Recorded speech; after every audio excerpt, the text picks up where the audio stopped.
Yes. We use Gamsol instead? Yeah, absolutely. You can use Gamsol. That is what I would prefer to you to use on this paper. If you do not have this paper, I'm not sure I would use Gamsol. Maybe I don't have sanded paper, just watercolor paper. Then I would I mean, you can try Gamsol, but I think it will break through your paper. So what should I use? Hairspray or pastel fixative? I don't know if I have any of them. You have hairspray or pastel fixative? Do you have a spray for drawings? I have to look. I need to find it. I don't even know. You can try it. You can try rubbing alcohol, but it may break through the paper, is all I'll tell you. So try it and see what happens. And if it does, and send Laia off to look for hairspray in the meantime. Okay. What do you have, Rollo? So I've got this mixed media. That'll work. Okay. Yeah. Or I have got the scratchy thing, but I don't have alcohol, I don't think. You don't have any isopropyl alcohol, or do you have any spray fixative? I've got some hairspray, that's it. So bring your hairspray out. So you take the sanded paper and the hairspray, and that's what you're going to use. Okay. So we're alcohol better than hairspray? What's that? I'm sorry, is alcohol better than hairspray? Yes. If you well, it depends on what paper you're using. Okay. I have sketching paper only. Okay, so let me repeat. Yeah, you cannot use alcohol for sketching paper. I don't think it'll work. I think your paper isn't strong enough to hold that. So let me repeat this. If you are going to do this assignment, you're either going to need sanded paper and Gamsol or turpentine or rubbing alcohol and a brush. Plus a marker, or you're going to need any kind of heavy mixed media paper and spray of some kind. I mean, you can try using rubbing alcohol, but I think it may be it may tear paper that isn't very sturdy apart. You'll see this is like sandpaper, and it's like cardstock. It's pretty heavy duty. So it won't it'll absorb up the alcohol, but it won't soothe. But anyway, we'll try. Anyway, there's a lot of different ways we can do this technique. And basically, we are going to do a very simple, we're going to go back to this landscape that we revisited that we did in ink. And we are going to try it in pastels. I have the color version of this landscape, but what I'm going to suggest is that we pick our own colors. So I'm going to show you how to prepare pastel paper that looks like this as a base. And then while your pastel paper is drying, because it'll take a little bit to dry, I did this last week. I did this in the Sunday class, actually. I will do a demo on how to do the drawing and the painting. And it is, I swear to God, so much fun. So without any further ado, and you guys can work along with me as we do this if you want to, because basically all you're going to do here is take whatever paper you use and you're going to cover it with different colors of pastels. And it doesn't really matter what color it is. I do want everything covered, but I don't really care. You'll notice I'm just grabbing things randomly, making random marks. Let's put something really ridiculous like blue in here. There we go. I'm putting one color over another. I'm just covering up this whole sheet of paper, and I don't care what colors I put. It just does not matter. You can put whatever you want. Now, when have I ever told you that? I'm like, so you can see I've kind of covered this whole thing. So you're going to cover your paper with all these different colors. There we go. I just blew off all the paint. And then if you are using sanded paper and Gamsol, if you're using sanded paper, you're going to take your rubbing alcohol or your Gamsol or your turpentine. Let's see, I'm going to put you here. I've got it in a little jar like this. And I'm going to take my brush And I'm just going to run Thank you. the alcohol over all of it. Isn't this pretty? Honestly. It's awesome. Now, because my paper is kind of at an angle, you know, off the thing, it's I'm getting all these drips. So these are awesome. What we're basically doing is creating a toned base so that when we do our drawing or our painting, we do our drawing with pastels, we have a layer. Does anybody who was at the last pastel class remember why we need to do, why are we doing this, or have any ideas why? Because And- the pastels are kind of flat, right? Yes, they're transparent is the word we like Transparent. to use, right? You can see through them. So if I just lay one layer of pastel on my canvas, oh, I can see this here. Put this way just for the moment. This is just while it's shiny. If I can just see one layer of pastel, it doesn't look very good, right? It looks pretty flat. In fact, let me see if I can find some to show you what I mean by that.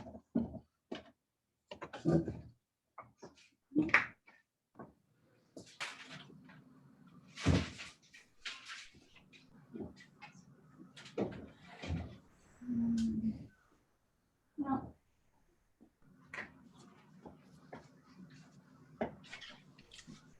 let's see here.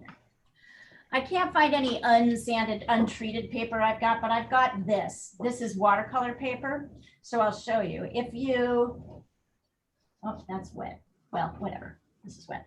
If I just put yellow on straight, yellow on pastel on white paper, this looks very flat. What we have learned over the last couple weeks, what we've been practicing is there's usually a base color that I put on underneath to get more depth, right? So here is an orange.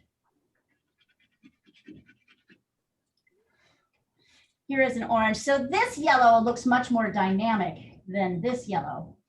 Look, I can't get this yellow to look as bright and as wonderful as this yellow. I need a color underneath to support that. So what we've been practicing is mixing colors, right? Based on what we think will look good. But this tone is also going to work. This paper, once it dries, is also going to work very nicely as a base to do some drawing. So your colors, once you put them on, are really going to pop. Also, it totally does not matter how this looks. I mean, I think this is really beautiful in its own way, but sometimes I think they look beautiful. Sometimes I think they don't. You know, it doesn't really matter. It's more like getting these layers of colors very randomly. And then now if you have watercolor paper or mixed media paper or anything else, you're going to do your paper like this, whatever it is. Jane, don't get jealous. You're gonna get jealous when you see this technique. You're gonna want to do that. Totally, it's gonna make, because it's so much fun. And then instead of using, you know, Edith, you'll try the turpentine. Maybe turpentine will work on watercolor paper, but I do know for sure. In fact, I'll use half and we'll see. That this fixer or hairspray, you can spray it to do the same thing. So I'm spraying that first half, and just to see if it'll work, I'm also going to try a little turpentine here on the top. Oh, you know what, Edith, it seems to work pretty well. So you can try, if you've got heavy duty watercolor paper, you may be able to use, it looks different, as you can see. It's not like the shiny prettiness of this guy that's now down on the floor. Sorry. Hold on, there we are. This guy is down on the floor where he's drawing. It's not quite the dynamic, beautiful, but it's got a nice darkness that will give you some good colors later on. So once you're done, you want to put your paper to the side and just watch the demo to see what to do with this when it's dry. Can I quickly ask, with the hairspray, do we want to try and use a brush as well? No, you could just spray it. That was my question. Thanks, Rollo. Yep. I did two different techniques. Sorry, I did two different techniques there because everybody has so many different. I did part of that. I did part of that with hairspray and part of that with fixative to see if it would work. So go ahead and do that. And then when Any color? Any colors? Is there any color? Any colors? There's no. Yeah, I mean, I'm not sure I would use black, but then again, I think you should be able to use whatever you want. Any color. Any color. Oh, I see. Let's do this. There we go. And I picked this landscape to do again because I felt like it was sort of challenging for people, and I think you're going to love it much better this time around. Much easier to do in pastel rather than ink or watercolor, of which we have done both.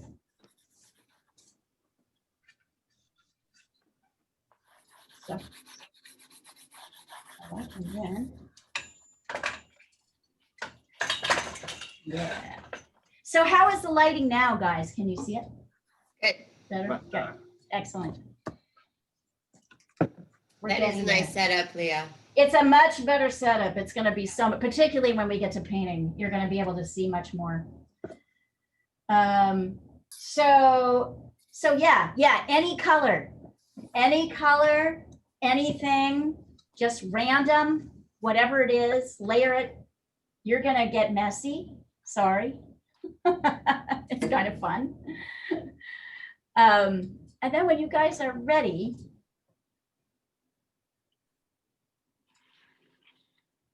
okay. And Jane, how's it going over there for you? Are you doing all right? Yeah, sorry, I was just unmuting. Yeah, I'm doing fine. I haven't got very far, but Okay, no worries. I'm also excited to be watching what you guys are doing. Yeah, totally. And if I couldn't remember if you had done this or not, so that's why I sent you another. If I remembered, I would have just gridded this for you and showed you how to do it. But I think this is fun. This is actually one of the first, the one you're doing is the first lesson I ever taught India. Excellent. Wow. And it's so nice to see. Oh my God, it's just so great to see you. Hi, Lana. Hi, Paul. Make sure you join the WhatsApp thread. I put it in the chat. I will do it again because I think when you join. So Leah, Yes. I'm using watercolor paper. Can I just hold it up and make sure? Like, is this what it should look like? Let's see. Where are you? Hold on. Yeah. That's before you've sprayed it, right? Okay. And it's been hairsprayed.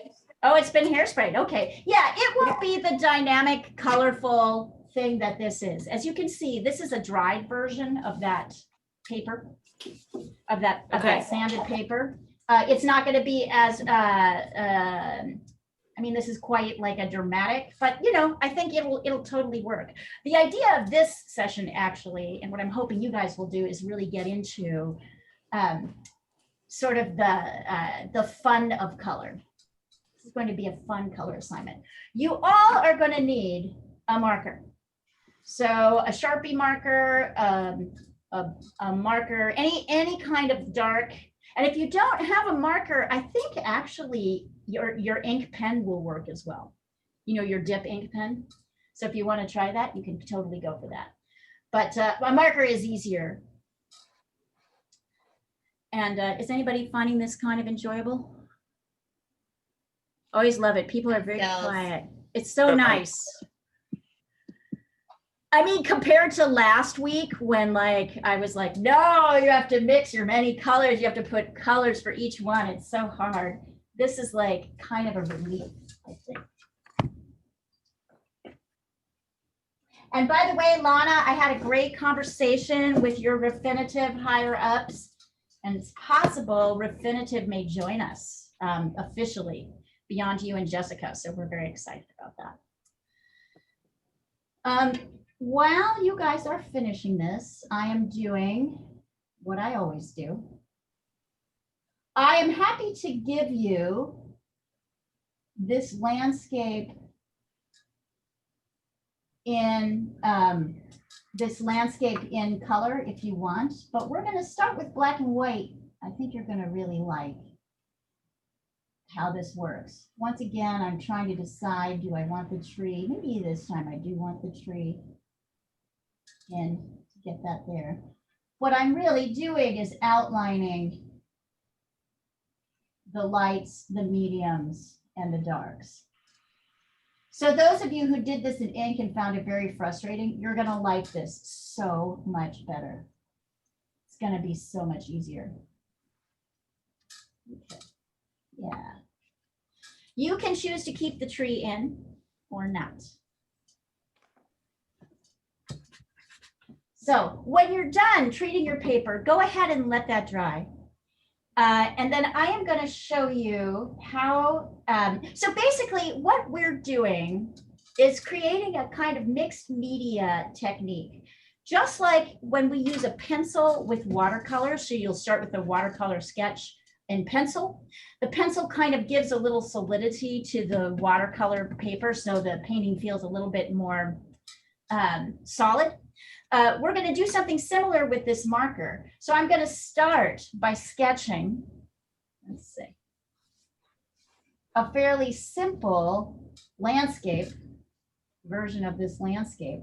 You'll notice I'm pretty much following. Here, wait, no, that doesn't work. I'll just do it like this. See it better. See, I'm here. I still can't decide. Maybe I want to bring this down a little bit farther. Okay, I'm going to bring the trees down. So notice I got these marks here. Totally not a problem. Let's see. I'm going to bring this tree up.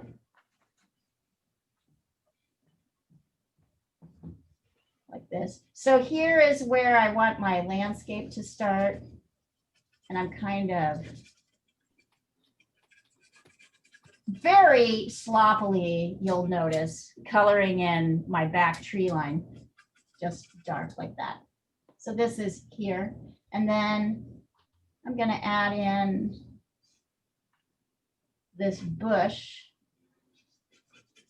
here in the front and the shadow here. And then, yep, let's do, I'm going to do the bank here on this side. And then the bank over here on this side. See how messy this looks? But it's also kind of cute, isn't it? It's strangely kind of charming. It shouldn't be. Against all of our instincts, we think this is the medium part of the bank, and this is the dark part of the bank. So the dark part of the bank, which is the part that's pointing downwards, is there, and medium is like that. I can decide. I'm doing a few of the tree branches, not everything, but a little bit. And then we've got these dark areas here, just like last time. Kind of a pain to get right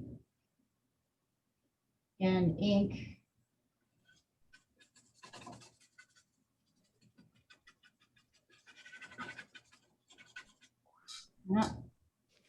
My marker is kind of running out. So for those of you who don't have a marker, your marker runs out, you can also totally try ink with this. So what I've basically done is I've sketched out these outer shapes here. And now I'm going to use any color I want anywhere, as long as the color matches the values. So these are light values, right? These are kind of medium values. These are dark values. I am going to make sure that I have dark values down. And as usual, I'll start with dark values, but I'm going to start with any colors I want to.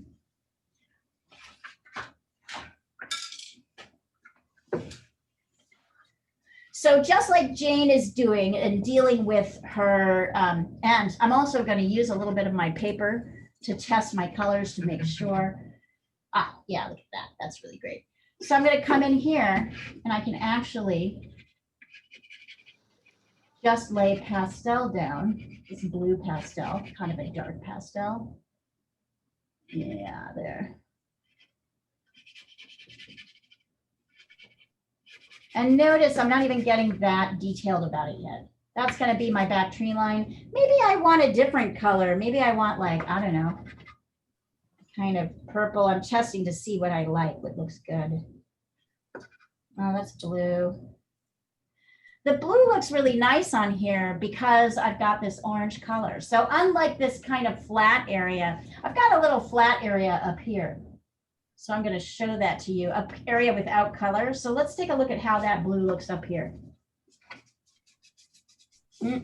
It's not remotely as colorful as it is on the treated paper. So it's like getting your first colors in. I'm going to do, let's see, what am I going to do? I'm going to do a light pink, if I've got it. Do I have it? Maybe an orange sky. I know that my sky is light. Does it have to be blue? No. Now, I don't like how that color looks. It looks too much like the other colors. I'm going to go for yellow. Ah, yeah. So my yellow is much lighter than my blue. Notice how I'm going over the markers that I don't really want. Now I'm doing this really fast. You do not have to do this as fast as I do. I want you guys to be able to get into this. I like that. Maybe I'll try. Give me a color, any color. Somebody shout out a color. Green. Green. All right, let's see. I've got a very, yeah, I think that'll work. So I'm going to make this stream, which is also very light in value, a light green. Why not, right?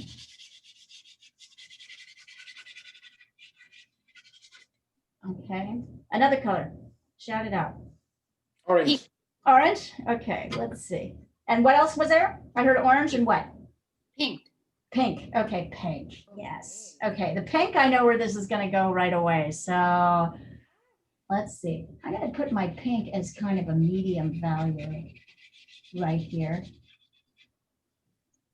And orange. Let's see. What can I do with my orange? I think, is that going to give me, now I'm going to use a lighter orange to do this back light area. Oh, heck yes. Isn't this awesome? Sorry, I just think this is so great. Give me another color. Give me a shout out of color. Brown. Brown. Oh, I've got a great brown. Nope, not that one. Where are you, great brown? Got this kind of orangey brown. All right, so let's try adding, is that dark enough? I'm not sure that's dark enough. So I'm going to put this kind of reddy brown in here in my dark areas. Yeah, I can really tell that it's not dark enough because when I put it next to my medium, they're too much the same. So on the top of that, I'll put a purple. Why did you do purple, Leah? Because I knew it would go darker. Because I knew it would go darker on top. Good question. Also, I like purple. Oh, look, and now I can put like my purple tree. How rad does that look? Sorry, I don't know if you can see how awesome. Lots of color. It's really gorgeous, right? Now, you do not have to do this way. You could totally, here's the kind of medium color, medium to light color here. And pink. And Leah, you're not mixing any of these. These are just straight out of the box. Straight out of the box. I mean, oh, I know, I messed something up here. Okay, this needs to be way darker. I haven't forgotten, Rollo, your orange. We're still gonna go back in and try and add that. So I've now laid down like several colors and like the basic values. And now I can go back in on top with like some oranges to create that grassy, those sort of light grasses, right? That are kind of around the edges. Is anybody else desperate to get their hands on some colors and start doing this? Let's see, I'll do. I might even try. Yeah, purple for sure. It's dark enough. So you see how I can go over colors, right? To add more depth. But all I'm really worried about, and I'm creating grass strokes. Notice my grass strokes aren't 1, 2, 3, 4. They're not little soldiers, right? They're going this way, they're going that way, they're going up, they're going down. I can layer in these grasses. So I think this was the thing that was very hard about that last lesson. When we were working with ink, it was really hard. Yeah. To get this, and I think that has been totally removed from you. So now you guys get to do whatever you want. Your values still need to match what's going on. And now I can get into as much detail as I want. I can maybe even add a couple of other colors. Yes, so this exercise is about relating color to value. What is value? Value is the lightness or darkness of any color. So if this is a 1 in value, this is a 5. And this is a 2. This is a 4. This is a 5. This is a 1. These are probably 3s. Yes, 3, 5, 5, 5. Can you see that? Yep. So the key is to be playing with color and associating color with value. Oh my God, I already like it. So this essentially, and you can, if you want to, layer colors on top. If you feel like, oh, I don't like those colors, you can always go back to your toothbrush, pull off a color you don't like, and start again. Nope, not that one. Let's try, oh, I know what I want. Yeah, that's a kind of medium. And really, you can only really tell the difference in colors and values as you look at one next to the other. So you can see that this is significantly lighter than this, and that this is lighter than that. That's kind of what you're trying to go for. So any other questions? Is anybody's paper dry? Not yet. Okay. I was going to get my hairdryer if I could find it. Get your hair dryer. That totally will work. That is the only reason we have a functioning hair dryer in my house. It's to Don't dry start a paintings. fire. It's to put, yes, okay. It's to dry paintings. Down here, I can put it in front of I you. was really liking what I'm doing with my tree is adding some kind of lighter reds on top of my purples. I really like how that's looking. So I may also add that into here just to get the lights to pop a little bit more. But really, I encourage you to do any colors you want. Oh yeah. Notice I'm kind of working edges. Now, there's a couple of other things to think about with landscapes. And that is that there are 2 different kinds, just like with every painting, there are 2 different kinds of edges in landscapes. There are what we would call hard edges, and there's what we would call soft edges. Anybody know what is the difference between hard and soft edges? Any ideas on that? Any thoughts? Any guesses? Hard edges is like black and white, but soft edges is like fuzzy. Yeah, exactly. So perfect description. So we actually have a bunch of hard edges here. You can see some of my marker is still coming through. So hard edges are things like this tree trunk, right? There's a pretty strong edge between the edge of the tree trunk and the background. That's a hard edge. What other hard edges are? There's not that many other hard edges. What you'll see landscapes are mostly made up of is soft edges, where one area meets another, there's kind of a soft fuzziness. So you're going to see that pastels, I don't know if you can see it, are really fun for creating soft edges.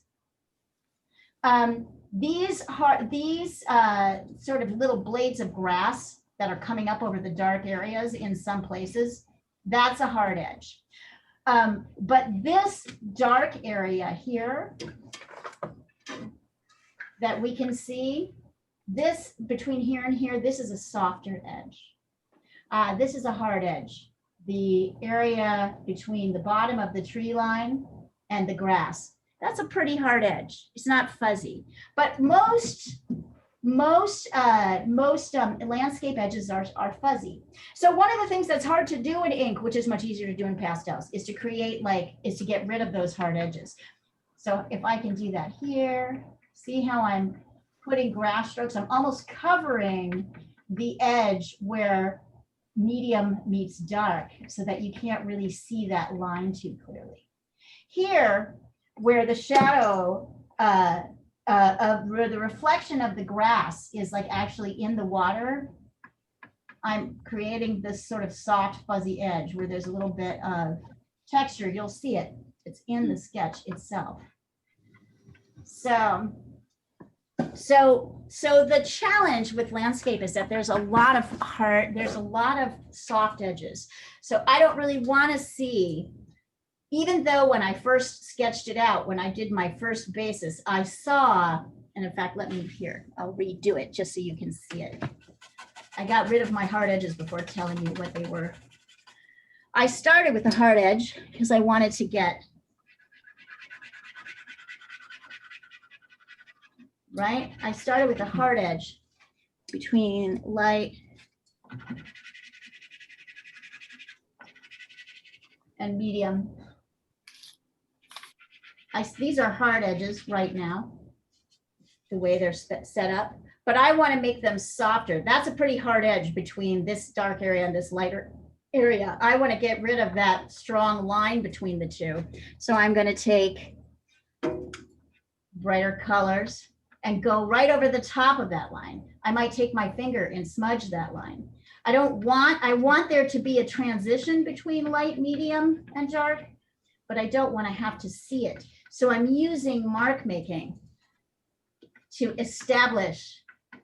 soften that line. So up here, you can still see it. I'm using light grass strokes. I'm using my finger to kind of blend a little bit. So that is like how we start. I'm also looking kind of at the patterning of in here, where these light edges. Now, all of a sudden, this is a softer edge, right? Here, it's a softer edge. I've gotten rid of that edge between the light and the medium and the dark. So that is your job, ladies and gentlemen. And you can go black and white. You can use a million colors. As soon as your paper is dry, you can jump in and start sketching this out. So you want to start by sketching with a marker or with your ink pen, your dip ink pen. That also looks really cool. And then going in with pastels on top. I just got pastel everywhere. Here, look at that. It's everywhere. It's on my legs. It's on the desk. It's on the floor.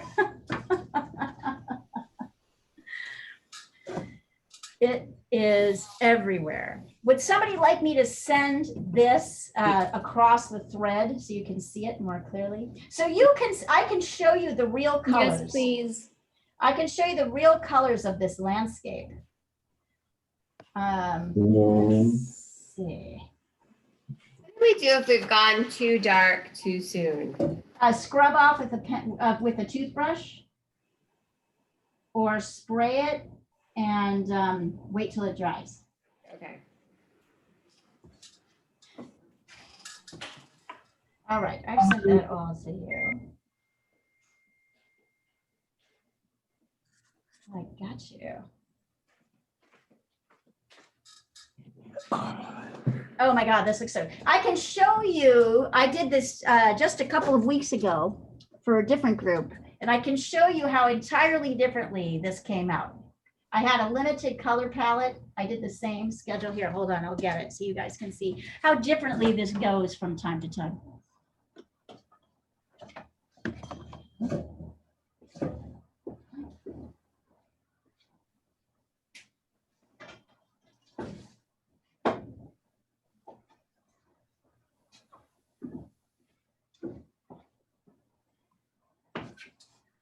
Whoops.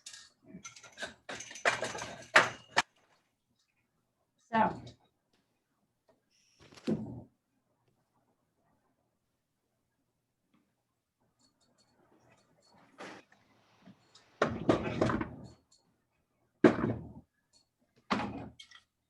The idea being to show you that everything is okay here, except that I do want you to stick to values. So I do want whatever color you pick to reflect the value that it is. And that is defined not only by the actual color that you put down, but the colors that are next to it, right? So this is dark, and we know it's dark because the colors next to it are light. This is a 5 and this is a 4, and we know that because this is a little bit lighter, this is darker, and then this is a 2 probably.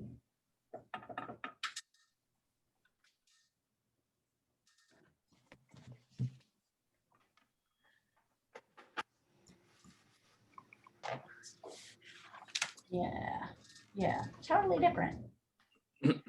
I love this. You can see I use this composition a lot. I promise you, you guys will never see this again because I've already now used it for every subject, and I will not use a subject more than once for each medium. But I really love this subject because the darks and lights are so strong, and that is really fun. And now my hands look like that, so I'm sorry. That's what pastel will do to you. My marker seems to be too strong. Your marker is too strong? Yeah, What do you mean it's too strong? I can't go over it with the pastels. Let some of it show through. You're not supposed to entirely go over it with the pastels. Okay. You're supposed to let some of it, because you look at how much you can see here. There's marker here. Here it is. Here it is. You're supposed to see it. It's supposed to give your pastels more structure. I can see it here. I can see it here. And it's this kind of variation in texture. The marker is so strong. I'm glad you said that, Rollo. The marker is so strong. Yeah, I mean, you can kind of see it behind here too, where I went over. All of that just makes it look more dynamic. So this also leads us to another point, which is like, really, what is a good piece of art? A good piece of art, I mean, there's probably many things. Let's see, Jane. Oh, Jane, it's wonderful. Perfect. Aren't they adorable? Where do I go? Where do I go next? Okay, so have you done the yellow? You've done all the lines? That are in there. Okay, so now you're going to do the same thing that I'm having these guys do, except with black and white. You're going to start by doing the darkest areas of the lion first. So where if I have that? You should be able to see those outlines now. Now show that. And I want you also, Jane, to pay attention to soft and hard edges. So there are places, there's a lot of fur textures where dark meets light.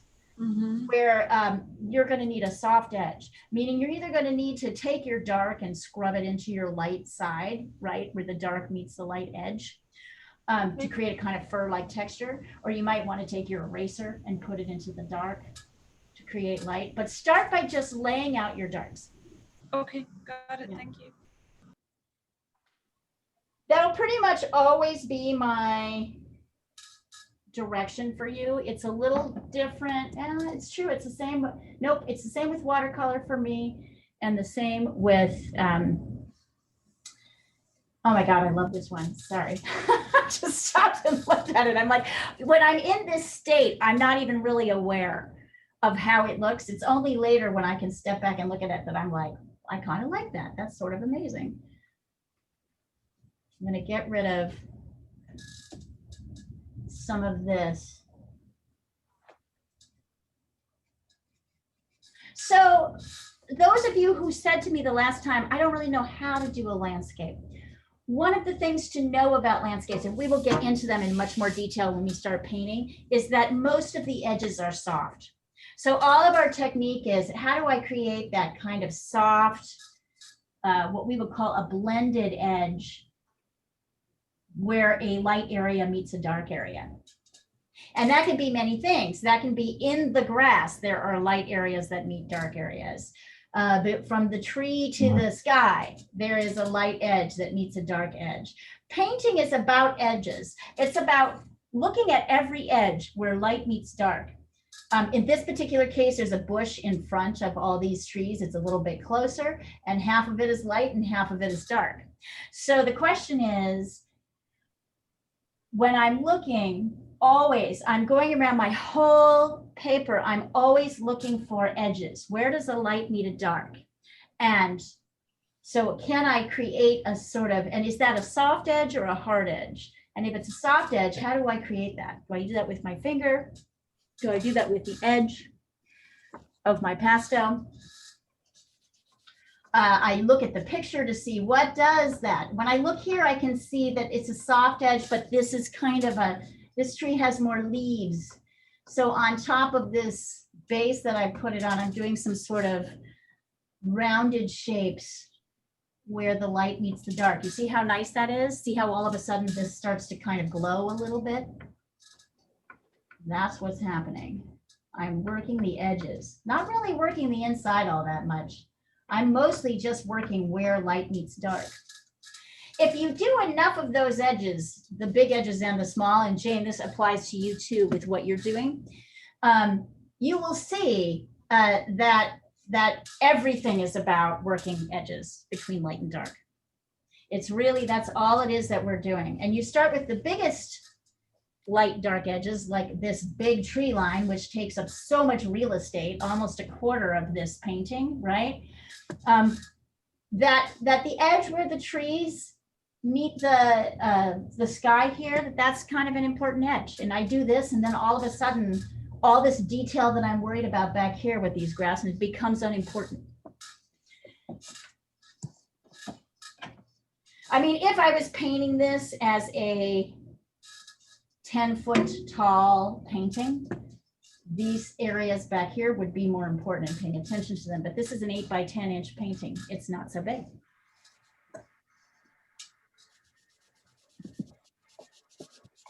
Edith, how is that working?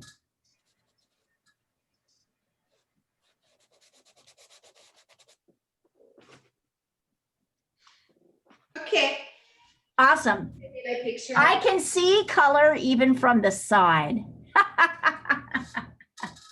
So as I said, you guys, for those of you who all came in late, Edith is one of my students from my Sunday class. So I teach, besides teaching Reuters people and LA Press Club people, I also teach and have private students that all come together on Sundays. And I've opened them up to join this class too. So Edith is actually she's practically my neighbor. We live like 5 blocks away from each other. It's kind of ridiculous why we're sitting here, but Edith, these guys are in LA and New York. And who else is here? Amazing. LA and New York, yes. And most of them work for Reuters. Some of them are freelancers for the press club. Diana is the executive director of the press club. So anyway, meet everybody.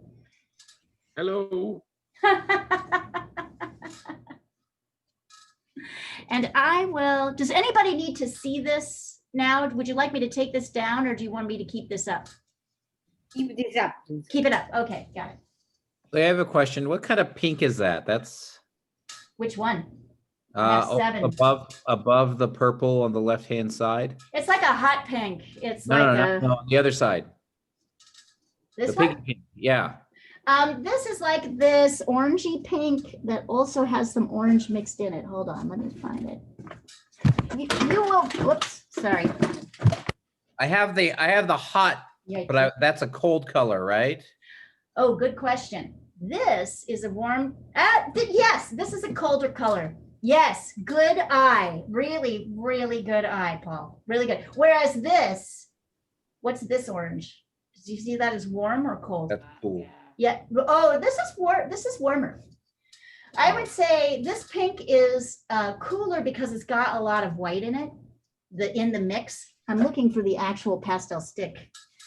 I think it's this one. Nope, not that one. Okay, your colors are so different from mine. Yes, you will find. Okay, this is all the colors I have. Can you show me what that looks like? This is the color, I think. Here it is. No, is that it? Now I'm looking, I can't find it, of course. Now I can't find it. So this is all the colors that I use.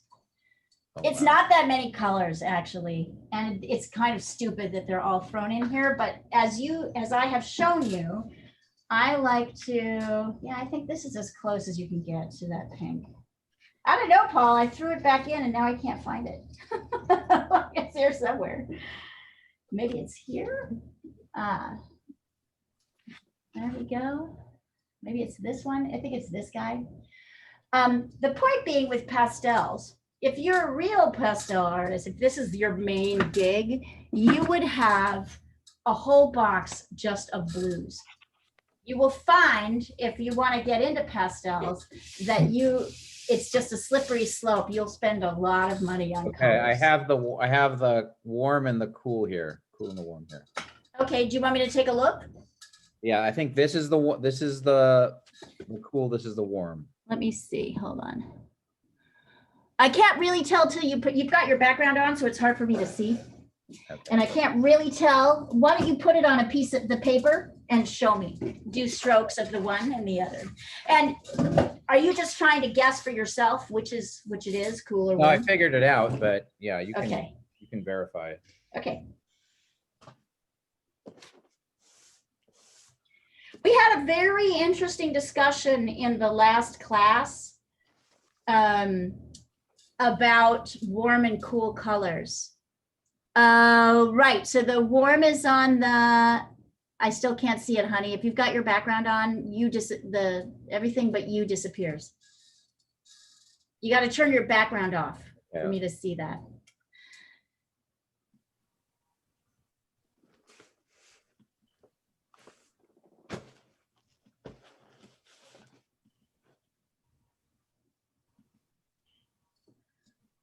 Okay, hold it up. Yeah, the one on the left is, This side? yeah. Well, you tell me, which one's cool, which one's warm? Okay, this side is cool, this side is warm. Yep, absolutely. Good job. So we had a really interesting discussion about that. I will go over it again, probably several times. But if you want to, I would actually highly recommend that you find last week's block 1 lesson on the YouTube channel. And we spent a lot of time talking about color, of warm and cool colors. Because Paul asked the question, what is a warm or cool color? And that's actually a super complicated, well, I'm figuring that out now. it's complicated. not It's easy. just like, it requires thought, right? To like go into it. Yeah. I suppose I could probably talk about it again if anybody would like to talk about it. Anybody want to talk about warm and cool colors, or you just want to do what you're doing? I also Makes me- don't. I could use a review. I have such a hard time figuring out what's warm and cool. Okay, all right. We will do some exercises to practice this when we get to paint. I promise that. Lisa, tell me what you were going to say. I was gonna say, I'm of the age when everybody got their colors done and it was decided whether you were a spring, cool, or a summer, which was warm, or an autumn, which was warm, or a winter, which was No, that's what I'm talking about. And I was supposed to be warm. Yes, you would. Yeah, be a you're spring. warm, Lisa. Yes, but then she'd find some colors. All right, so let's talk about warm and cool colors for a second. Cool. So there is the concept in general, we think of blues, greens, and purples. Here we go. As cool colors. That's interesting. Blue, well, that's generally the truth about it, Okay. right? But don't worry, we're gonna get more into it. And orange, whoops, hold on. And reds, oranges, and yellows are warm, Right. right? So warm colors, cool colors. So there's a theory in painting that's fun to practice, where like everything that's in the shadow, you do in cool colors, and everything that's in the light, you do in warm colors, right? But within every color, there is a cool and a warm. So for example, let me see. This is a cool blue. Yeah.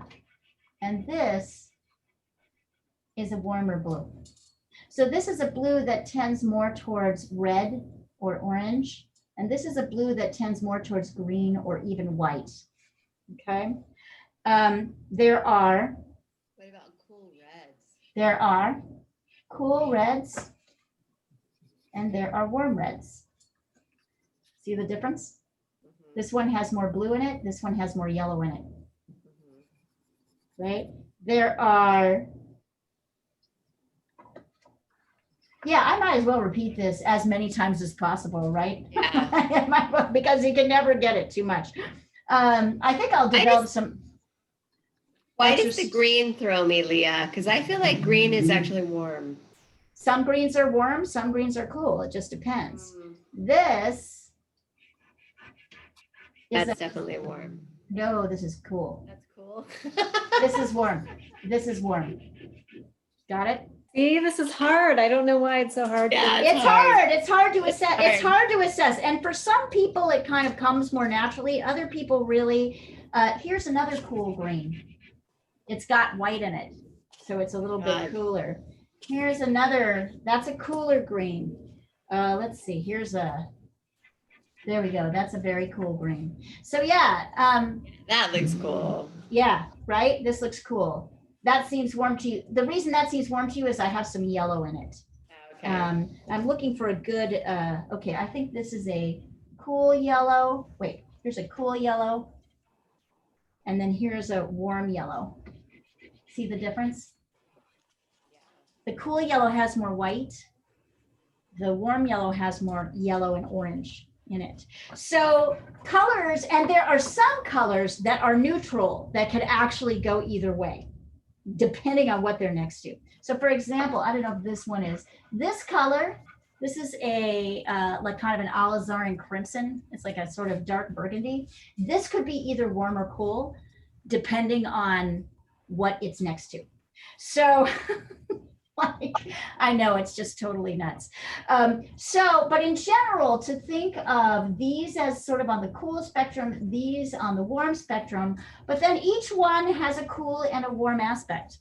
So you're probably, Lisa, thinking of greens as warm because you're often looking at them in the context of trees and grass. With the light. All greens, all landscape greens have a little bit of, wait for it, red in them. Oh, so that Make warms them them warmer. up. Yes, it warms them up and it also kind of neutralizes that bright color. So once again, here's the original color. See that? That does not really look like a landscape color. This has a softer, darker, see how it's got, now it's become like a little bit warmer. I've mixed the complement of red. There's another theory about color that's helpful to know, which is the complementary color series. Does anybody remember that? So there's 3 primary colors upon which all colors are mixed. Red and And red, green, and yeah, blue and red and yellow. If you work with light, it's blue, green, and yellow. And maybe red or green is additionally in there. But for basic painting purposes, these 3 colors are what we call the primary. And then if you mix red and yellow, you get orange. If you mix red and blue, you get Purple. purple. Hold on, where's it good? I'm losing all my purples.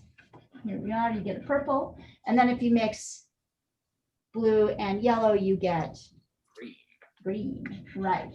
So together, these kind of make the complementary and secondary colors. The colors that are across each other on the color wheel are complements. Yeah. So that's purple, yellow, red and green, blue and orange. Red and green is really easy to remember because it's the Christmas colors. And purple and yellow and blue and orange, you will notice if you start looking around, a lot of businesses use them. A lot of like sports teams use them. Yeah. Yeah, because when you put yellow and purple next to each other, they pop. You see how these 2 pop forward? They pop each other forward. Yeah. So if you want to have something really bright, however, if you mix them together, like green and red, you get something that's a little bit grayer and muddier, right? A little bit more neutral. Sometimes you want, so often when we get into painting, we will start, if we want to mix a shadow of something, we're going to take the complement of whatever we're painting. So if we're doing a green apple, I'm just throwing everything I have a color on, you guys. I do not expect you to remember all this, but I might as well talk about it. Since I hope, right? If I'm painting a green apple and I want to do the shaded area of the apple, I don't use black. I take a little bit of red and I blend it into my green.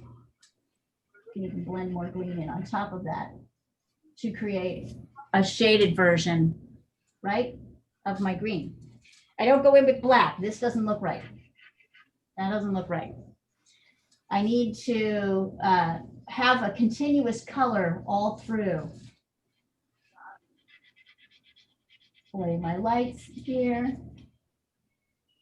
And then, so complementary colors will come into a lot, and also warm and cool will come in a lot as we start talking about mixing.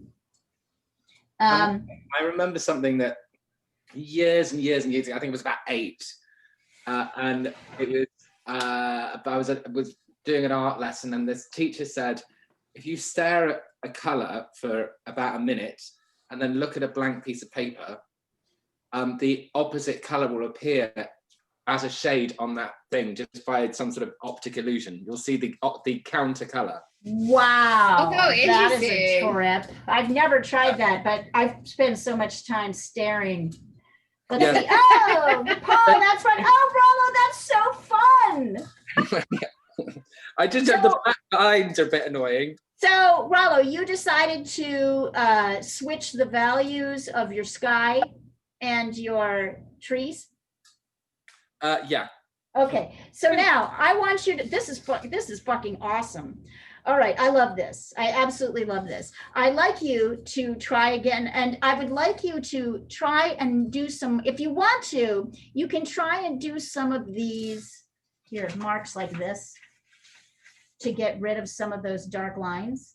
Yeah, I've tried to do that, but it's not showing up on the thing. I tried to do it think the together, problem is the paper that you're using. and I think also the Sharpie that I used has been Yeah, too. well, the Sharpie is sharp, but also you're using, as I told you, this particular paper, this sanded paper, I'd highly recommend it.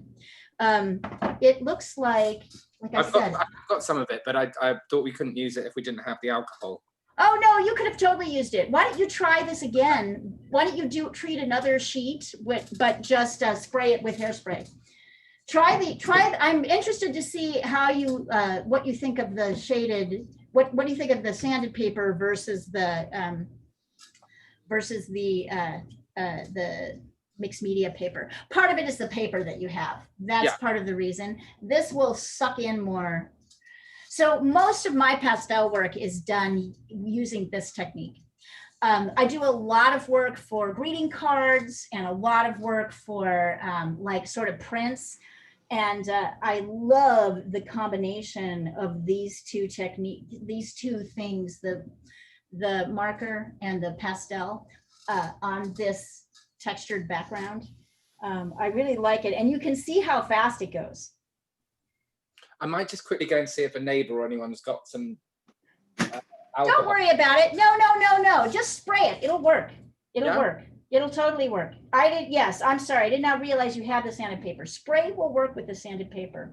And then you can get some later. You can get some like rubbing alcohol or something, and that will, and later. But use what you've got right now. Oh no, but it might be, there are always people sitting downstairs. So I might. All right, ask them. Yeah, why not? I might go for a quick cigarette break and then. Well, that's what you really want to do. That's what it's really about. But I will go and I'll use it to do a double thing and see. There we go. See if anybody has any rubbing alcohol in the house. Yeah, well, there's a guy who runs an art thing. It's called LA Art or something. Yeah. Oh, Cool. He's got to have something. Yeah. So I'll see what I can do. Yeah. What I like about this technique is you notice all of you have varying materials, right? Not everybody has everything that you need, but everything works on some level. And if you'll notice Rollo's piece, it looks kind of cool. It looks totally different than mine, but I like it. I think that's what's kind of neat about this technique is you start to learn what different surfaces do for you. You start to learn about combining textures. It's pretty awesome. Anybody else having fun with this? Send it out, send it over. yeah, I noticed that when I spray, it gets way darker. Well, yes, you're not supposed to spray on top, honey. Oh, we can. Yeah, don't spray on top. Yeah, do not spray your final layer. And you have now found out the thing that's really a pain in the ass about, oh, excuse me, Laya, I know we've got a young one here. The thing that's a pain in the neck about, pastels is that you cannot fix them. Particularly with this technique, you cannot fix them. You'll lose all your top layers. But no pastel artist who does this, for a living, all their top layers are not fixed. So you can keep spraying, but if you keep spraying, you'll lose your top layer, which means that you've got to store it. It's a pain.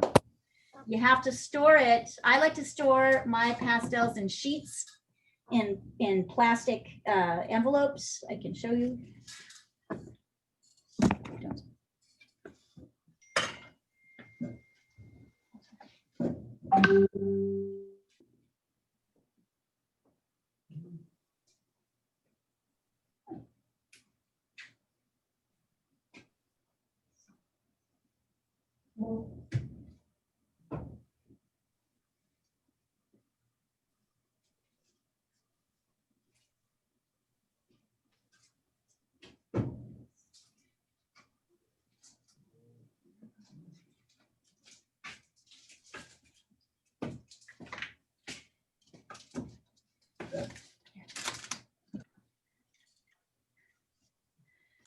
This is how I would store a classic pastel, and this is using that same technique.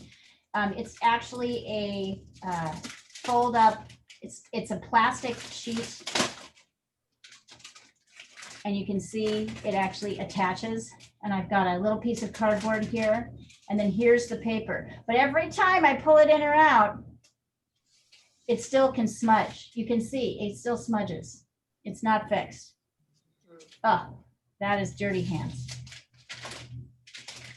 So you can also take some newsprint like this, and you want to find a flat place. You want to get this under glass as soon as possible. Get it in a frame, or you can take newsprint and put it on top, in between, and then just stack your pieces on top of each other. And this is the tragedy of pastel. It's the dirtiest, messiest, smudgiest thing. And you can't really, like, if you fix it, you lose it. So the top layers are always very, right, vulnerable. Okay, I'm gonna have to totally like wash my hands after this. But if you look at this, I can still dust it off. So like I said, I always put mine in here, these plastic sheets. I'd be happy to show you guys how to put them in a mat. I also mat them a lot so that they're pushed, they're on that you can stick them in a frame right away. So I can show you how to do that sometime. But I don't think I'm gonna have anything worth keeping for a bit, so. Yeah, I mean, the truth is, there's nothing like pastels for color. I mean, is anybody noticing how beautiful the colors are? Aren't they beautiful? They are, but it makes me regret that I didn't buy like the $200 set. Yeah, that's the slippery slope, Lisa. That is the slippery It's horrible. It's I horrible. could get this $250 set, but what? We have somebody in New York who takes the class on Thursdays, Jessica Pryor, and she is a very well. She's a very amazing artist. She went to art school. She graduated from Pratt, I think, or I can't remember which art school. She has an art degree. She practices art all the time. I mean, she works for Refinitiv for her money, but her vocation is artist. She always has been an artist, and she loves pastel. And she's got I mean, she's just got so many pastels. She's got a lot. So I tried. Yeah, it is really hard. What is the difference between the more expensive ones? I mean, Cheaper ones. I don't even know how to, they cover their coverage, their mixing, the colors, the color quality and the choices that you have. The way they cover. It's everything. I mean, and sometimes really cheap pastels work okay too. It just depends on what you're using them for. It's just, the biggest issue is the number of colors. Like Paul was like, how do I get that pink? And I'm like, I don't know, you probably, it's hard to get like the variation in color unless you buy a lot of pastels. And like I said, I do everything with this. This is my entire pastel collection. This is unheard of for a pastel artist. A pastel artist will have 3 boxes of different blues, this size.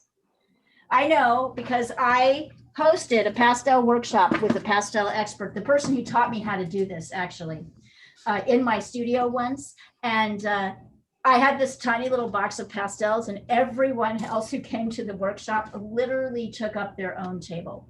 Like we needed to put on 13 card tables because every single person had 8 boxes of pastel colors. That's how crazy it can be.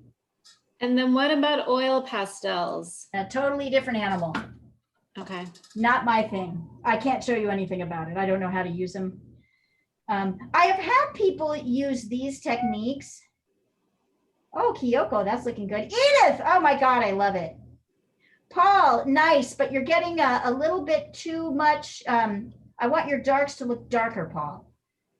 Lisa, your darks are not, you're having a problem with darks. I know, I think You're having a problem with dark. I don't like this paper and these, I feel. Okay, but that. I feel like I have to really scrub to get the pastel on there. The issue is the colors that you're choosing, honey.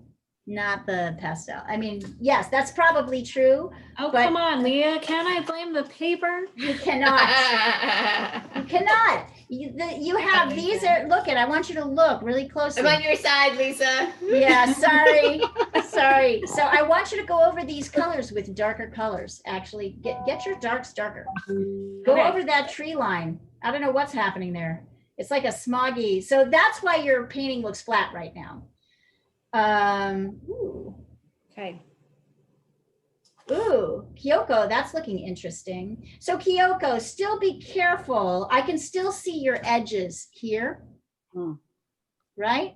I can still see your sharp edges here. So you maybe need to get a medium in over this edge, like this color that's underneath. Oh, sorry, like this color that's underneath. So I can still see that edge right here, this dark edge to light. Maybe you need to take some dark and sponge it in there, but I like your value differences. Those are really nice. Okay, Edith, this is too dark. Everything's too much the same value. You lost your value differentiation. So I want, whose is that? Is that Laya's or is that yours? That's the last one I sent is Laya's. Okay, Laya, can you see? Come over and take a look here. Okay, Laya? Laya, can you come here? I'm going to make 2 recommendations to you. Edith, yours is gorgeous. Sorry, I like it. Okay, so Laya, can you see where I'm pointing here? Your sky needs a real light color. Right now, your sky does not look light. It looks the exact same value as your trees. So I want you to find a very light color to put on top of your sky so that your trees look dark. Can you do that? Okay, Yeah. try it. You're gonna like this better. It's not gonna look so muddy. You'll like the look of it better. Guy Kyoko, this is just getting great. I like it. Paul, that's really nice. I love it. Ah, Edith, that is just crazy. I just say that I miss the value, right? There is a place where you miss the value. Yes. I wasn't it's- paying attention to see the truth. What's I was that? not following the value. This is the only area where you're missing the value. You flopped these. This is darker, right? If you see here, this is darker and this is lighter. You have this as lighter and that is darker. So also these guys need to be, I don't know. I think we need a little bit more dark in here too. But I still love it. I still just love it. It's very vibrant. These are really awesome. I have so much hairspray on my phone that I can't even feel the screen. I love these. Oh, Lisa B, very nice. My shapes aren't right though. What's that? My shapes, the blocks of color aren't right. They're pretty close. Believe it or not, closer than you think. You could get a little bit lighter here in value. Okay. So I would go over this with something much lighter and just don't hairspray it out. Lisa, not Like an dark orange? enough. What's that? Like an orange or something? Oh yeah. Like an orange, yeah, any color, green, orange, just make it lighter. Lisa, darker, darker, darker, darker. Pick a blue, Oh my God, these pastels are so fun. aren't they? They're a mess, You're getting there, though. Lisa, and I'd like you to pick a lighter, maybe a yellow for the sky. See if that will help push the sky lighter. Yeah, you know what, Lisa? I'm gonna give it to you. It might be your paper.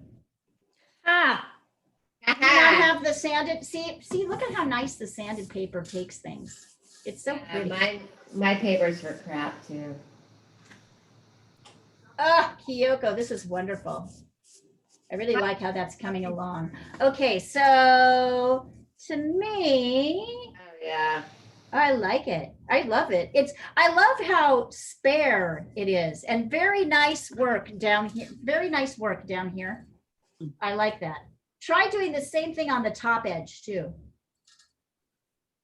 Can you see that? And if you wanted to, oh yeah, it's really gorgeous. And then also do it here. Make this a little bit softer edge. Look at the edge here. and you'll see it's more straggly, right? It's like kind of more darks coming into the lights. Very, very, I love this. It feels to me much better, Laya, much better. Do you like it? That, of course, is the big question. Does she like it, Edith? Yes, she's here. Good. Good. Just keep working the values. Look at how differently this is coming out. That's what's really awesome. Okay, I have got to. Well, should I bother painting? Maybe I won't like bother washing my hands until class is over. Hey, Leah, what are we doing next week? That is a good question. I think we have a choice. So we have 2 more weeks, 1 or 2 more weeks of pastel. Actually, for the when is that? Is next week the last Wednesday in? Well, and it's next week is the night before Thanksgiving, right? Yeah. Yeah. Should we hold class? I will hold class. You can come if you want. If you don't want to, don't worry about it, but I'll still hold class. That's a really good question. What do you guys want to do? Lisa, what do you want? I mean, would you be there next week or are you going to do family stuff? No, I'll be here. I'm not going anywhere. So what do you want to do? What do you want to try? We've done a landscape. We've done flowers. You want to try an animal? We do a Yeah, bird? we're still Yeah, doing let's do a pastel? bird. Let's do a bird. That's a great idea. We'll do a bird. And we're still doing pastels? Yeah, we're doing pastels. That'd Okay. be wonderful. And my question is, do you want to use this technique or do you want to use the technique that we practiced last week, which is layering colors on newsprint? Or do you want to do both? Okay. I can probably show you both. I think actually. I like this better. This one's easier. It's a little more freeing. Well, yeah, that's the thing. It's a little bit My more own freeing. colors. I'll come up with some way to do that, both of them. All right, so we will do a bird next week, and then here's a really great thing. I have no plans for December, you guys, so you get to tell me anything you want to learn, anything in any medium, and I will do a demo. So you tell me what you want to learn. Think about it. Oh, Kyoko, that's just great. I love it. Do you like it? Yeah, interesting. It's so interesting. Sometimes when you're not really thinking about the colors, but you're just grabbing them, I think interesting. I look at yours and it has a very, it almost looks like a Mars landscape. You know what I mean? It has a very like emotional content that is very interesting. I sit there and I wonder, I love the color combinations. It's a really unusual color combination set. I really like it. I really like it. And there's a lot going on there that we don't have to analyze, but it's just there. So you guys tell me, what are some things that you would like to learn, like more practice on, or you would like to learn to draw or paint? You can send me a photo. You can just shout out some ideas. What do you want to learn more about? What do you want to practice? I want to learn how colors, how you use colors to sort of vibrate against each other. Okay. We could do some practice in that. Let me think about that. Shall we stick with pastels so that we can, That might be okay, the 'cause we've all easiest. got them. All right, we can do a little bit more pastel work and I will talk about glow and how It's that called- happens. And I want to do portrait. You want to do a portrait? Okay. In what medium? I'm writing this down. No black, no ink, no ink. Maybe Not pastel, it. because I bought a nice one. Okay. Okay. Is anybody else interested in doing a portrait? Yes. What if we did a portrait and you chose the medium and I used charcoal? Okay. You could do whatever medium you want. Actually, it would also be kind of cool to do a pastel portrait Yeah. using Maybe this technique. Okay, okay, I'm getting, here, I'm gonna write these down because I want to remember them. Hold on.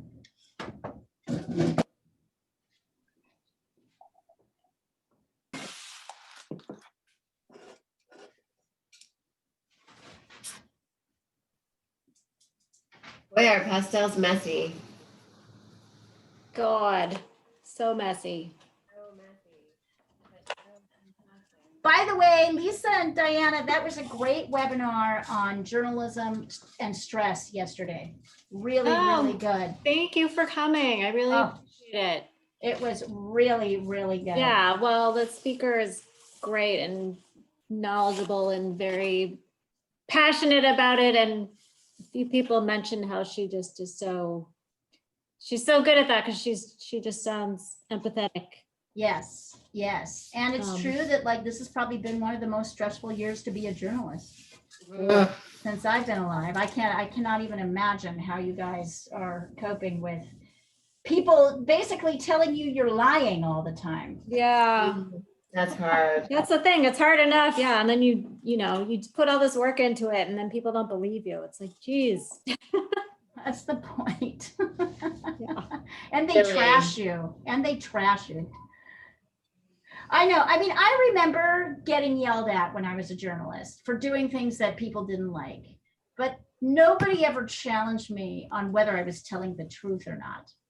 They may not have liked the way I did it, but nobody like actually, but this was a long time ago. This was like 20 years ago. I'm from like the center of fake news. Like everybody from my hometown who I knew growing up, who were like reasonable people, have now become these fake news people. Oh my God. And it is the most surreal thing. Well, hopefully people will let them sort of lose their little minds and then, oh, Lisa, B, nice. Paul, good. I like these pushes of color. This is a nice abstract landscape. I love pastels, but how on earth do you clean up all this dust? It's really messy. And I notice after I teach, so I have noticed two things. One is that after I teach pastels for a while, I start choking. I start sucking in the dust, which can't be good. So actually, if you find yourself coughing a lot, you could wear a mask, since we've all got them. So that is a good idea. So I am hearing, so next week we are going to do a bird in pastels. Yay! Okay. And then in December, this group wants to do a portrait in a black and white medium and maybe a portrait in pastels. Yeah, I'd like to. Okay. Because anybody can do that in any medium too. So we'll do two portraits, one in black and white and one as a color. And then what else? And we can draw anybody who pass. I mean, what I'm going to do is well, that's a really good question. I mean, what I've been doing is demos that you follow along with. The idea being that I can help you learn more that way. Yeah, So portraits are usually not easy. We've been doing famous artists and things like that. So I thought we were done with portraits. They're not easy. They aren't, but now you have more materials to play with. We'll pick a fun one. I promise we'll pick fun ones. Very nice, Paul. Well, that's supposed to be Dick Shane. So let me show I can see it, man. I can see it. What else? So we have so we're gonna do portraits in black and white, a portrait in color. We're gonna do birds and pastels. Does anybody want to try a cityscape or something like that? Yes, please. That would be awesome. Okay, so we'll do a cityscape in any medium. So maybe I will do it as a charcoal, or maybe I'll do it as a black and white. I'll take a look. Okay, 1, 2, 3. Okay, that's enough to get us going. And then from there, I'm letting each class pick what they want to do in December. So each group, you guys get to decide. Leah, can we do something with really reflectively light, like a sort of water, like boats reflecting on a marina or something? Or like, well, do you want to do water? You want to do a vase, like with a glass? Anything with something really reflective with water. Okay, let me think about that. I love sailboats, because you have the ripples in the water. But that water. I think that's a good one to do. That would be a good one to do in pastels. Oh yeah. Not bad, Paul. All right, let's think about that. Let me think about that. Reflective water. So block 1, I'm going to write these down so I don't forget them, and I will get these in. Yeah, absolutely. And we'll also do this as we move into paint in January. We're going to pick up on a lot of these things. We'll be doing lots of subjects in paint, so we'll be dealing with that. But yeah, I like that reflective water scene in pastels. Yeah, that'll be fun. Hey, Edith, did you go to, no, she's not there. Okay, I'll ask her later. Yeah, what's Yeah. the name of the paper for this? It's called sanded paper? It's called sanded paper. Okay. And it's UArt makes it. Okay. UArt makes it. Canson makes it. I think Art Alternatives also makes it. UArt makes a really great, and I like the 400, and it's like different grades, like regular sandpaper. So 600, I think 100 or 200 is very rough, and the teeth are really big. I like working with 400. That's one of my favorites. Okay.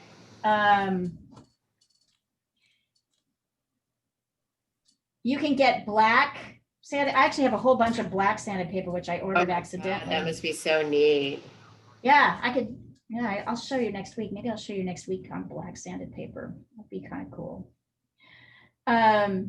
We don't use the brush anymore today. No brush. Yeah. Just wash the brush out when you're done with soap and water. And then Kyoko, keep that brush for oil painting. Don't use that for acrylic painting. Keep that brush. What will happen is in January, you guys, we're going to start with acrylic painting techniques. And then in January, and then in February, we are going to, for those who want to, move to oil painting techniques. Ooh. So you can stay in acrylic if you want to. Some people don't like the smell of, although we've got pretty low toxicity. It's up to you. The technique is very similar in acrylic and oil. I will shift over to using oil in February and March. But if you are going to paint in both acrylic and in oil, like I do, you need to keep your acrylic and oil brushes separate.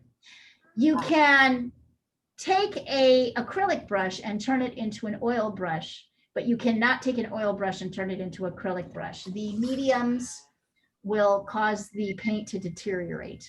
So you do not want to do that. So this medium that we use, this alcohol, is like an oil-based medium. So now this brush has been, whatever brush you've used, if you've used one, has been dubbed a oil painting brush. Are there any sets of brushes that you'd recommend to get? I mean, I'll talk to you about that. I try not to tell people too much.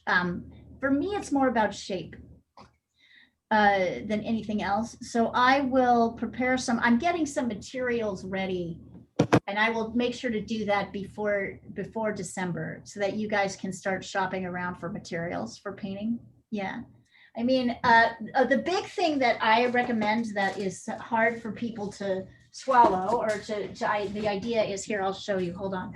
I do a lot of work with this brush. Wait, I don't see it. Oh. Only in front of the paint. Left. Rollo, did you get the rubbing alcohol? No, I didn't. I just actually messed up because I actually tried to use hand sanitizer. I do a lot of work. Lisa knows this because she's taken a class before with a 1-inch craft brush. You're kidding. Yeah, almost all of my painting is done with this 1-inch craft brush. But I find with those that they lose hairs. Yep, they're 50 cents.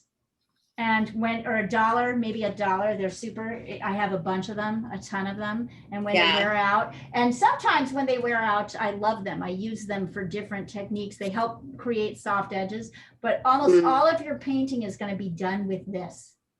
Okay, That that's is, easy so I enough. will make sure to give you guys some, a supply. I will create the acrylic and oil paint supply list.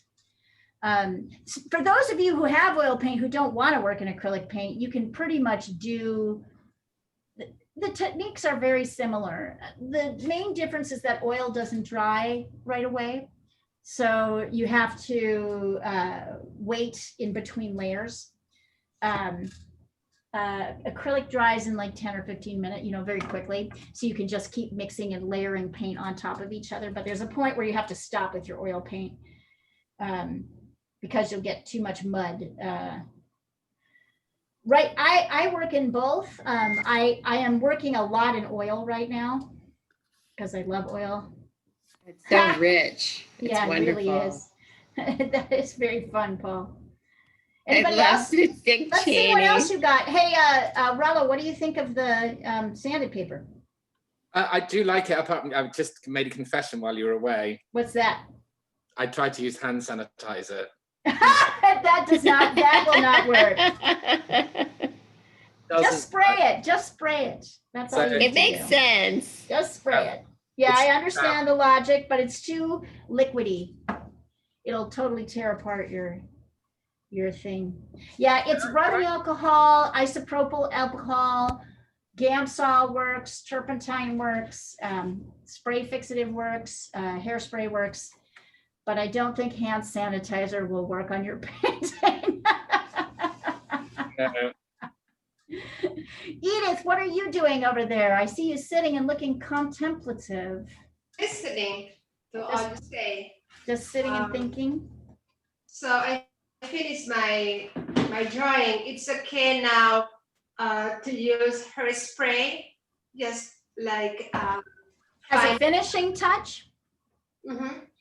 If you like the colors on top, no, you cannot use hairspray on top. Okay, too late. I already did. And right, so go ahead and add those. Right, so go ahead. No, so on the final layer of any pastel, you do not use fixative or hairspray. Okay, well, next time I'm yeah. You. What happened is the Sharpie came up. That's why you don't use the fixative. Right. Yeah. I see it now. But too late. But sometimes actually the Sharpie, yeah. So what happens is if you do, let's see if I can show how that works. If you do spray fixative on the top, like this, that's Sharpie. This is a Sharpie marker. If I spray fix it, where's my spray can? I've got so many things right now, all these gadgets. If I spray it, then it drips. See? Oh, shit. Sorry, did I do that? I don't want it to drip on my paper. Oh. I'm okay, that's okay. I sometimes sell these when I finish them, but I have a million. Anyway, so you can see it smudges. Oops, yeah, you can see it smudges. So that's why, and in fact, since I don't really care, I'll show you what happens when you spray it, when you spray fix it. See, I lose. Oh, wow, it's really bright. Here, hold on, let me turn the lamp away. I lose all my color. Yeah. What happened to me? Yes. Yeah. So I can go on top. Now here, Edith, you can go on top with more color. Yeah. But then you don't want to fix that top layer. So that's the problem with pastel. Now you have seen the pain and the beauty of pastels, right? The beauty It's of like pastel, love. right? Totally. The beauty of pastels is this vibrant color. It's this total beautiful vibrant color like nothing you've ever seen. And then it's so messy. It's just so messy. I'm going to be living with this pastel dust for the rest of the week. Yes, you will. But you had a lot of fun doing it. It's joyful. Totally worth it's like it. I feel like pastel is when I'm like a little kid again. Yeah. It's so fun. Yeah. So I will be able to go over the top of this and fix it. Once this dries, I will go back over with some more color, and then I will get it under plastic, actually, I will put it in a mat, and then I will mat them, and then I will put this in a frame so that it's easy to hang up. It's not messy. It's covered with a sheet of, styrene or glass. But yeah, it's the problem with pastels. It's messy. They don't have like special sealer, like when you're done, instead of. No, you cannot seal it. Wow. No, because you lose. This is the special sealer. Oh. This is especially for pastels. This is what it does. So if you want to keep your top layers, those top layers stay unfixed. We call them unfixed, and you just get it under glass as soon as possible. Okay. It's why we only spend a month with pastels, because they are kind of inconvenient. It's like dating a musician. Yes. It's inconvenient. Very, very lovely, but quite inconvenient. Very lovely, but very You are inconvenient. full of metaphors tonight, Today, Lisa. yes, what is this, Lisa? I've had a lot of deep thoughts this week. Yeah. Edith, what do you think of the Reuters people? They're not so bad, are they? They're not too bad, yes. I have to wash my hands. Are we done here? We are kind of done. We're just hanging out. I mean, class goes until 8 o'clock technically, but if everybody's done, we can end here. Or if you want to sit around for another few minutes, we can sit around. I feel like I'm done. I just don't like this paper, and I will get the fancy paper. The Me sanded too. paper. I think you'll like it. All right. So next week we'll do a lesson using this sanded paper. Okay. Although everybody, as we see, everybody will have options, and we will do some bright colored parrot or something like that. Something really fun Fantastic. like that. Yeah. Yeah. Yeah. All right, Great. everybody. So does anybody else want to? Diana, you didn't even send me anything the whole time.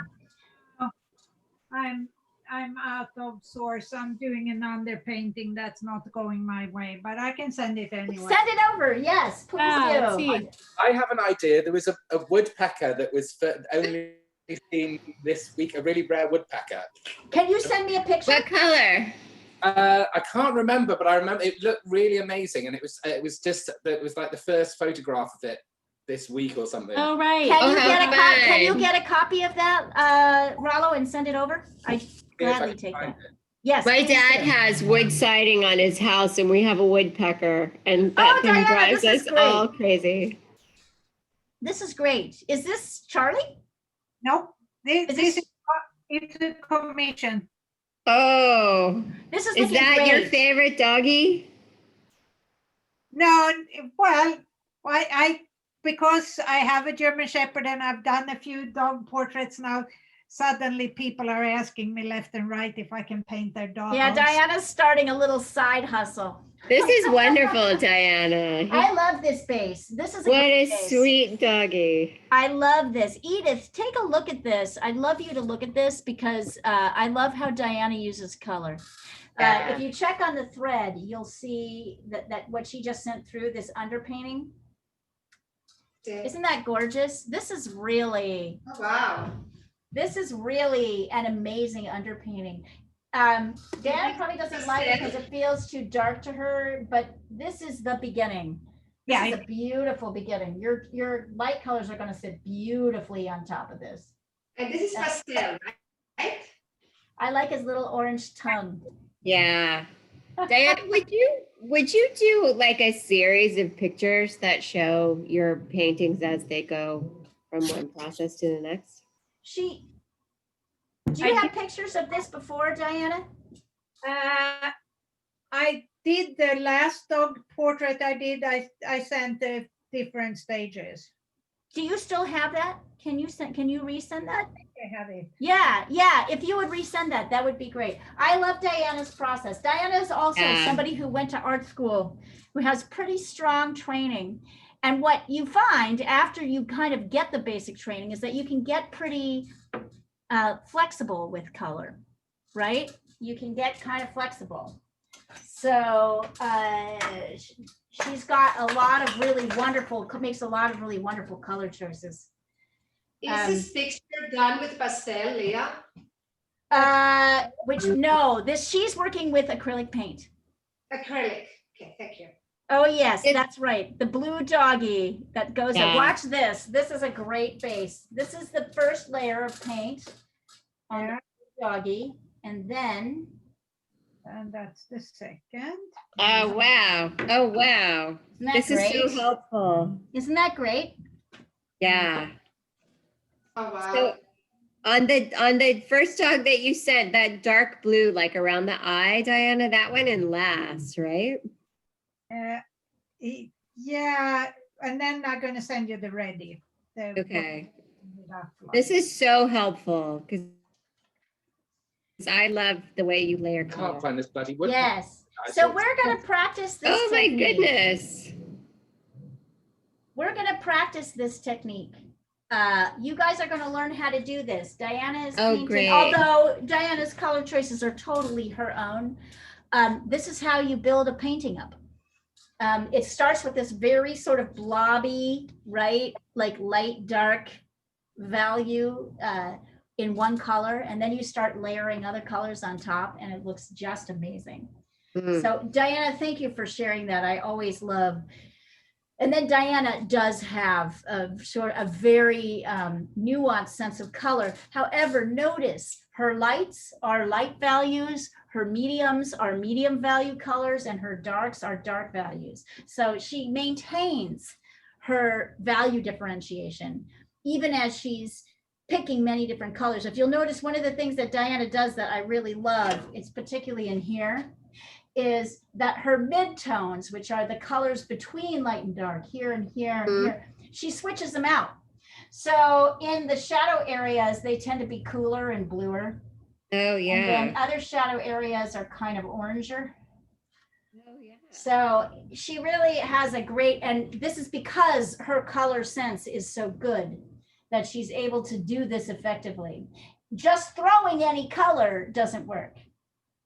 Your colors still need to reflect value, and they still need to reflect sort of cool and warm areas. Within that, you still have a lot of choices. That's amazing. This is so incredibly helpful. Thank you so much. Oh, good. I'm glad that I absolutely. And that's why we do this together, right? That's why it's better to do this together, to see what everybody's working on. And by the way, this has dried now. So if I want to go back over,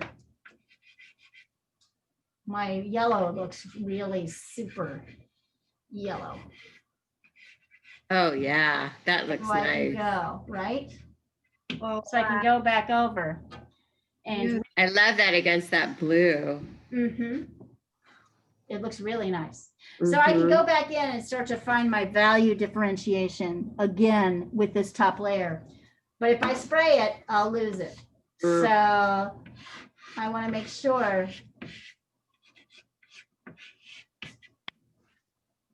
There we go. Now we're starting to get, you can see this looks very dull when things are too much to the same value, which is what happens when you spray something. It all gets darker. So things get sort of pushed in a different direction. And things look flatter. Things look good when the value differentiation is really strong, light to dark. This is the darkest color. This is the lightest on the paper. This is the lightest color. This is the darkest color. So you got to make sure that your colors reflect that, right? That your colors reflect those values as they go through. All right, you guys, we talked about a lot today.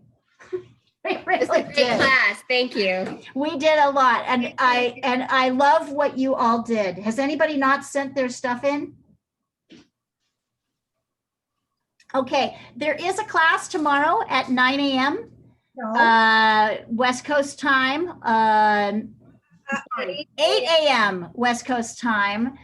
11 a.m. East Coast time, if anybody wants to jump in. It'll be the same subject, but we'll be doing a different landscape, a kind of bright fall. Actually, we'll be working with water in this one. So Lisa, if you possibly can, you should join. However, if you can't join, I'll be recording it.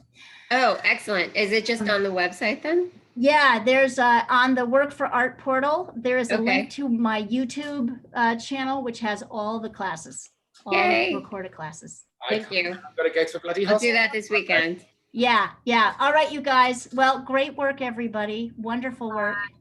Thank you. Thank you. Bye-bye. Thanks. See ya. Good to see Yourselves. everybody. So, You are the best. Edith, thank you for joining. It's so nice to have you here. oh, there's hairspray everywhere. There's hairspray everywhere. Thank you for sharing your process, Diana. Oh, nothing. All right, you guys, we'll see you. See you tomorrow.